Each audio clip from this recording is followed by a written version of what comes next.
আজকে তোমাদের ইংরেজির উপরে মক টেস্ট 7 নেব। দেখো আমি তোমাদের এসএসসি গ্রুপ সি এর কিন্তু মক টেস্ট আলোচনা করছি। অলরেডি কিন্তু 6টা মক হয়ে গেছে, যারা দেখোনি তারা কিন্তু অবশ্যই দেখবে, কারণ এই যে 7টা মক হয়েছে দেখবে অনেক প্রশ্ন, ঠিক আছে, 10টা প্রশ্ন তোমাদের আসবে এবং আমি এমন ভাবে প্রশ্নগুলো নিয়েছি এবং এত মক আলোচনা তোমাদের হবে, পরীক্ষার আগে দেখবে হয়তো এখান থেকেই তোমরা কিন্তু কমন পেয়ে যাবে। তাহলে চলো শুরু করছি আজকের মক 7। ক্লাসটা খুবই গুরুত্বপূর্ণ হতে চলেছে এবং তোমরা যারা এই পিডিএফ নিতে চাইছো, বারবার বলছি তোমরা টেলিগ্রাম অথবা হোয়াটসঅ্যাপ গ্রুপে যুক্ত হয়ে যাও। সেখানে কিন্তু আমি তোমাদের পিডিএফটা দিচ্ছি, তোমরা কিন্তু পিডিএফ পেয়ে যাবে এবং পিডিএফ থেকে নিজেরা কিন্তু মকের মতো করে সেটা দিতে পারবে। জিকে, ইংরেজি সবকিছুর কিন্তু পিডিএফ দেয়া হচ্ছে। চলো শুরু করি। প্রথম প্রশ্ন, which part of the sentence has an error? মানে একটা সেন্টেন্স দেওয়া আছে, সেই সেন্টেন্সের কোন পার্টে এরর আছে? His father has bought a new rice, sorry, a few rice while coming back from the market. তাহলে কি বলছে এখানে, ভালো করে মন দিয়ে শুনো। বলছে his father has brought a few rice while coming back from the market। এবারে বলছে কোন পার্টটা এরর আছে। his father has brought a few rice while coming back from the market। কোন অংশে এরর আছে খুঁজে বের করতে হবে তোমাকে। দেখো মন দিয়ে দেখো, এইখানটায় যেটি লেখা আছে এ ফিউ রাইস, আগে বলো এই রাইসটা কি না? রাইসটা হচ্ছে, রাইস আমরা গুনতে পারি না, তাই তো, এটা আনকাউন্টেবল নাউন। কি এটা? Uncountable noun. তাহলে আনকাউন্টেবল যদি নাউন হয়, আনকাউন্টেবল নাউনের ক্ষেত্রে আমরা কি এই ফিউ ব্যবহার করতে পারি? না, ফিউ কিন্তু ব্যবহার করা যাবে না। তুমি ফিউটাকে কোথায় ব্যবহার করতে পারো না? কাউন্টেবল নাউনে তুমি ব্যবহার করতে পারো। কাউন্টেবল নাউনের ক্ষেত্রে তুমি ফিউটা ব্যবহার করতে পারো। তাহলে রাইসের আগে এ ফিউ দেয়া আছে, এ ফিউ কি হবে? না। তাহলে এই পার্টটাতেই কিন্তু গন্ডগোল আছে, মানে অপশন বি, এই অপশন বি পার্টে কিন্তু প্রবলেম আছে। এখানে যদি হতো এ লিটল, ঠিক ছিল, কোনো সমস্যা নেই। অথবা ব্রড সাম রাইস, সাম থাকলেও কোনো প্রবলেম ছিল না, সাম থাকলেও কোনো সমস্যা ছিল না। তাহলে সাম অথবা এ লিটল, এই দুটো যদি থাকতো তাহলে সেন্টেন্সটা কিন্তু ঠিক হতো। বুঝা গেল? তাহলে আনকাউন্টেবল নাউনে তুমি কিন্তু এই সাম ব্যবহার করতে পারো, লিটল ব্যবহার করতে পারো, বাট ফিউ ব্যবহার করতে পারো না। ফিউটা কখন ব্যবহার করবে? যখন কাউন্টেবল নাউন হবে। ঠিক আছে, চলো সেকেন্ড প্রশ্ন আমরা দেখে নিই কি আছে। The boy was suffering dash fever. এখানে উইথ আছে, বাই আছে, ইন আছে, ফ্রম আছে।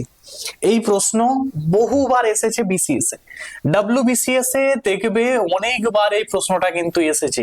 The boy was suffering dash fever, এটা সঠিক উত্তর হয়ে যাবে কি না?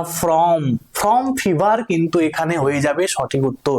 তাহলে ছেলেটি জ্বরে ভুগছিল, এখানে কি হবে? ফ্রমটা কিন্তু সঠিক উত্তর হয়ে যাবে। নেক্সট প্রশ্ন আমরা দেখে নিই কি আছে। বলছে the man who hates mankind is called. তাহলে যে মানুষকে ঘৃণা করে তাকে আমরা কি বলবো? ম্যানহেটার। ম্যানহেটার মানে মানুষকে ঘৃণা করে, কিন্তু বাট এটা কি বলেছে? এটা ওয়ান ওয়ার্ড সাবস্টিটিউশন তোমায় করতে বলেছে। ক্যানিবেল, ক্যানিবেল বলতে কি না? ক্যানিবেল বলতে তুমি বলতে পারো যে one who it human flash, human flash, ঠিক আছে। বলতে পারো নরখাদক, নরখাদককে বলা হয় কি? ক্যানিবেল। ডেমন হবে না, মিসানথ্রোপিস্ট। ইয়েস, এটাই হয়ে যাবে সঠিক উত্তর, মিসানথ্রোপিস্ট। মিসানথ্রোপিস্ট মানে কি? ম্যানহেটার, যে মানুষকে ঘৃণা করে তাকে আমরা কি বলবো? মিসানথ্রোপিস্ট। এবং যে মানুষকে ভালোবাসে, যদি এখানে এটা থাকতো তোমরা কমেন্টে জানাবে সেটা কি হবে? ওয়ান হু লাভ ম্যানকাইন্ড, যে মানুষকে ভালোবাসে তাদের কি বলা হয়? এক কথায় মানে ওয়ান ওয়ার্ড সাবস্টিটিউশনটা কি হবে তোমরা কমেন্টে জানাবে। চলো নেক্সট প্রশ্ন আমরা দেখে নিই কি আছে। Love for the whole world is called, যে পুরো বিশ্বকে ভালোবাসে ঠিক আছে, যে পুরো বিশ্বকে ভালোবাসে, বিশ্বের মানুষকে ভালোবাসে, তাকে আমরা কি বলবো? কি আছে এখানে? Patriotism, sorry patriotism.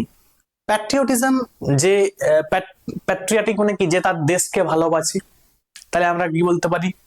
আচ্ছা, তারপরে কি আছে? জেনারাসনেস, এবং আছে দেখো নোবিলিটি এবং ফিলান্থ্রপি। দেখো ফিলান্থ্রপি আমরা কিন্তু পেয়ে গেছি, ওখানে মিসান্থ্রপি দেখলাম, এখানে ফিলান্থ্রপি। ইয়েস, মনে রাখবে ফিলান্থ্রপিটাই কিন্তু এখানে সঠিক উত্তর হয়ে যাবে, যে পুরো ওয়ার্ল্ডকে ভালোবাসে তাকে আমরা কি বলবো? ফিলান্থ্রপি। ঠিক আছে, চলো নেক্সট প্রশ্ন কি আছে দেখে নি। নেক্সট প্রশ্ন বলছে choose the right word love for oneself. ঠিক আছে, লাভ ফর ওয়ানসেলফ, কেউ যদি নিজে নিজেকে বেশি ভালোবাসে, ঠিক আছে, বা নিজেকে যে ভালোবাসে তাকে আমরা কি বলবো? এখানে কি আছে? হেডোনিজম, আচ্ছা ম্যাসোসিজম, নার্সিসিজম এবং স্যাডিজম।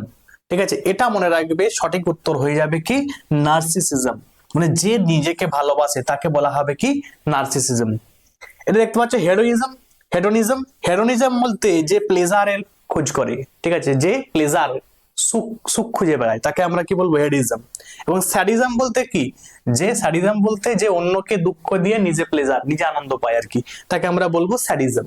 ঠিক আছে, তাহলে এখানে কিন্তু নার্সিসিজম মানে যে নিজে নিজেকে ভালোবাসে তাকে আমরা কি বলবো? Narcissism. Next, choose the right option. while I dash in the library, someone threw a ball through the window. তাহলে এখানে তোমাকে দেখতে হবে, এটা হচ্ছে টেন্সের একটা অংশ দিয়েছে। টেন্স তোমাদের একটু ভালো করে পড়তে গেলে তোমাদের কিন্তু কিওয়ার্ড জানতে হবে। এখানে যেটি কিওয়ার্ড দেয়া আছে ফাইল, ফাইল যে কিওয়ার্ডটা, ঠিক আছে, এইটা হচ্ছে তুমি ধরতে পারো কিওয়ার্ড। কিওয়ার্ড, এই কিওয়ার্ড তোমাকে বলে দিচ্ছে এটার উত্তর কি হবে। ফাইল আমি তোমাদের পড়িয়েছিলাম, দেখবে যারা টেন্স দেখেছিলে আমার ক্লাস, পারলে একবার দেখে নাও, টেন্সে আমি সেখানে বলেছি ফাইলটা মনে রাখবে কন্টিনিউয়াসের ক্ষেত্রে কিন্তু আমরা ব্যবহার করি, সে প্রেজেন্ট কন্টিনিউয়াস হোক আর পাস্ট কন্টিনিউয়াস হোক। ঠিক আছে, কন্টিনিউয়াসের ক্ষেত্রে কিন্তু আমরা এই ফাইল শব্দটা কিন্তু ব্যবহার করি। তাহলে এখানে ওয়াজ সিটের যেটা আমি দেখতে পেলাম সেটা আমি প্রথমেই কেটে দেব, বাকিগুলো দেখো কন্টিনিউয়াস ফর্মেই কিন্তু আছে।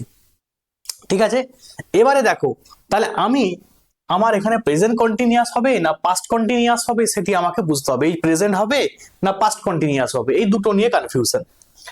দেখো এখানে তোমাকে এই যে সেন্টেন্সটা, এই পার্টটা তোমাকে পড়তে হবে, পড়ে মানেটা একটু বুঝো। সামওয়ান বলছে while I dash in the library, someone threw a ball through the window. কেউ একজন বল ছুঁড়েছিল উইন্ডো দিয়ে। এবারে দেখো থ্রিউ শব্দটা কিন্তু আছে, মানে ছুঁড়েছিল। তাহলে এবারে ছুঁড়েছিল, যখন সে বসেছিল তখন একজন কি করেছিল না বলটা ছুঁড়েছিল। তাহলে যখন সে বসেছিল মানে কিসের ঘটনা? পাস্টের ঘটনা বলছে, মানে পাস্ট কন্টিনিউয়াস হবে। তাহলে ওয়াজ সিটিং কিন্তু এখানে সঠিক উত্তর হয়ে যাবে। ঠিক আছে, অ্যাম সিটিং করতে হবে না, করা যাবে না এটা। ঠিক আছে, তুমি দেখো অ্যাম সিটিং দিয়ে করো। while I am sitting, যখন আমি বসে আছি লাইব্রেরিতে, someone threw a ball through the window, তাহলে এটা তো হচ্ছে না, পাস্টের ঘটনা। তাহলে পাস্টে একটা আছে, মানে ওটাও তোমাকে কিন্তু পাস্টেই নিতে হবে। বোঝা গেল? নেক্সট প্রশ্ন আমরা দেখে নিই কি আছে। এ কালেকশন অফ পাল, ঠিক আছে, মুক্তো ইজ কল্ড। মুক্তের কি হয় দেখবে, মুক্তো দিয়ে, অনেকগুলো মুক্তো দিয়ে কি হয়, একটা মালা তৈরি করা হয়। ইয়েস, তাহলে এখানে বাঞ্চ আছে, পাইল আছে, গ্যালাক্সি আছে, রোপ আছে। রোপ তাই হয়ে যাবে সঠিক উত্তর। ঠিক আছে, কারণ তুমি মুক্তের মালা করছো, তাই তো। তাহলে রোপ অফ পাল আমরা বলতে পারি, রোপ অফ পাল। গ্যালাক্সি অফ কি হয়? গ্যালাক্সি অফ স্টার্স হয়। ঠিক আছে, গ্যালাক্সি অফ স্টার্স। ঠিক আছে, গ্যালাক্সি অফ স্টার্স খুব ইম্পর্টেন্ট, পরীক্ষা আসে কিন্তু। আচ্ছা, বাঞ্চ অফ কি হয়? বাঞ্চ অফ ফ্লাওয়ার হয়, বাঞ্চ অফ কিজ হয়। ঠিক আছে, বাঞ্চ অফ কিজ হয়। তাহলে এগুলো বাঞ্চের ক্ষেত্রে কিন্তু হয়। নেক্সট প্রশ্ন আমরা দেখে নিই। 8 নাম্বার কি আছে? He is weeping because he got hurt. ইজে বলছে এটা কি সেন্টেন্স? দেখো এই ধরনের যখন সেন্টেন্স হবে না, মানে টানে কিছু ভুলে যাও, প্রয়োজন নেই, মানে না জানলেও তোমার হয়ে যাবে। এখানে যখন বিকজ বলে দিয়েছে না, এটি হচ্ছে একটা লিঙ্কার। এই লিঙ্কারটা, ঠিক আছে, যখন দিয়েছে বিকজ লিঙ্কার, এবার তুমি বলো বিকজ লিঙ্কারটা কোথায় বসে? দেখবে এই যে কমপ্লেক্স সেন্টেন্স দেখতে পাচ্ছ, অপশন বি, এটা হচ্ছে কমপ্লেক্স সেন্টেন্সের লিঙ্কার। যদি তোমাকে এখানে কম্পাউন্ড সেন্টেন্স থাকতো, এন্ড থাকতো, ঠিক আছে, অর থাকতো, বাট থাকতো, এইগুলো মনে রাখবে সবই কম্পাউন্ড সেন্টেন্সের কিন্তু লিঙ্কার। আর দেখতে পাচ্ছ এই সিম্পল সেন্টেন্স, দেখো এই কমপ্লেক্স সেন্টেন্সের আরো কয়েকটা আছে, যেমন হু আছে, হুইচ আছে, হু, হুইচ, এগুলো সবই কিন্তু মনে রাখবে এই তোমার কমপ্লেক্স সেন্টেন্সের কিন্তু লিঙ্কার। তাহলে এগুলো তোমাদের জানতে হবে। তাহলে 8 নাম্বার কোশ্চেন হয়ে গেল। এবারে নেক্সট প্রশ্ন, 9 নম্বর প্রশ্ন কি আছে দেখো, বলছে fill in the blank with most appropriate word. এখানে একদম অ্যাপ্রোপ্রিয়েট ওয়ার্ড কোনটি হবে সেটা তোমাকে দিয়ে ফিল আপ করতে হবে। The man dash book you are reading, you are reading is my father. The man, এবারে দেখো দ্য ম্যান বলছে মানুষটা, the man dash book you are reading, মানে তুমি যেটা পড়ছো, ইজ মাই ফাদার, আমার বাবা সে। তাহলে এখানে দ্যাট আছে, হুজ আছে, হু আছে, হুম আছে। এখানে সঠিক উত্তর কি হবে না, সঠিক উত্তর হয়ে যাবে অপশন বি। এবারে দেখাই কিভাবে। দ্য ম্যান মানুষটা, তাই তো, whose book you are reading, তুমি যার বইটা পড়ছো, ইজ মাই ফাদার, সে কে, সে আমার বাবা। বোঝা গেল? তাহলে এটা কি হয়ে যাবে, অপশন বি কিন্তু সঠিক উত্তর হয়ে যাবে। এবং আজকের লাস্ট প্রশ্ন, এবং তোমরা অবশ্যই কিন্তু কমেন্টে জানাবে তোমাদের স্কোর কত হচ্ছে, 10টার মধ্যে স্কোর কত হচ্ছে।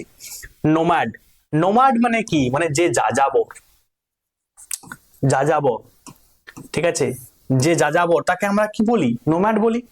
তাহলে এখানে বলছে এই যে কারেক্ট ওয়ার্ড কোনটি হবে, লিভলি আছে, রিডিউস, রিডিউস মানে কি বলতো, কমানো, ঠিক আছে, মাইগ্রেন্ট এবং ওয়ারি, ওয়ারি মানে তুমি বলতে পারো ক্লান্ত, মাইগ্রেন্ট যেটা, মাইগ্রেন্ট লেবার, সেই তো নোম্যাড ব্যক্তি হয় না। তাহলে মাইগ্রেন্ট মানে কি এক জায়গা থেকে অন্য জায়গায় যাচ্ছে, তাই তো। তাহলে এটা কিন্তু এই মাইগ্রেন্টটাই কিন্তু এখানে সঠিক উত্তর হয়ে যাবে। তাহলে নোম্যাড এবং মাইগ্রেন্ট এইটি মনে রাখতে পারবে যে এটা সিনোনিম, এইটা এখানেই কিন্তু এই ওয়ার্ডটি তোমাকে নিতে হবে। ক্লিয়ার? এই ছিল আজকের 10টা প্রশ্ন। এবং তোমরা কত স্কোর তোমাদের হলো আউট অফ 10 তোমরা অবশ্যই কমেন্টে জানাবে। প্রত্যেকে ভালো থাকবে, তোমরা প্রিপারেশন চালিয়ে যাও, পরীক্ষা আর খুব বেশি দেরি নেই, খুব দ্রুত কিন্তু তোমাদের পরীক্ষা হবে। ঠিক আছে, থ্যাংকস ফর ওয়াচিং, প্রত্যেকে ভালো থাকবে, আজকে